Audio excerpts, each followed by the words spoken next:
I'm going to show you how to replace the RAM in a Dell Optiplex computer.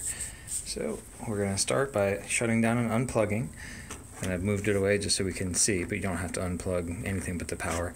Press this tab, slide that back so the case comes off, put that off to the side, and we're going to put the computer on its side. And right down in here we can see these are the existing RAM slots. So we're going to take these two tabs and just kind of push them off to the side.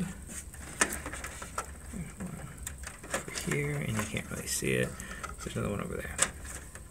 So at this point, the RAM just lifts right out, nice and easy. And that's it. We're just going to reverse the process to put the new RAM in. Now it's got little grooves on the side. I don't know how well they show up. Yeah, you can see them. It's got some grooves on the side that the RAM fits in, so it's not sideways, it's nice and lined up. So we're going to go ahead and line it up into those. And it's best to do this with two hands, but since I'm holding the camera with the other one, I'm going to have to make do with one. But I just kind of push it in, and it does take a moderate amount of force, so don't be afraid to give it some.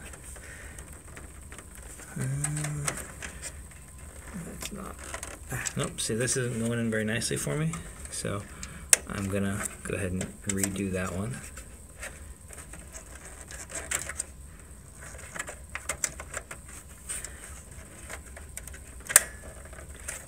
Okay, that little click is the retaining clips going in on the side, which is a good sound. Alright. How will that work with this in class? Yeah, it's be too funny. Alright. So you'll notice also there's a notch right here. And there's also a notch down in there. And you want to make sure that's lined up. If you have it the wrong way, you can see the notch on the board and the notch in the RAM are in a different spot. That'll prevent you from putting it in the wrong way. So it'll just kind of wobble.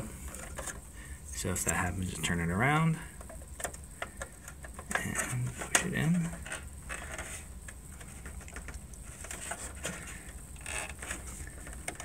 There we go. And sometimes you don't get a good click, like that one didn't give me a good click over there. But as long as I can easily push it in like that, it's good. If it doesn't easily push in, then you haven't seated the RAM far enough in there. But otherwise, that's it. You just use these notches here at the bottom of the case to line up with the side. Drop it down, press it, done. Plug it back in.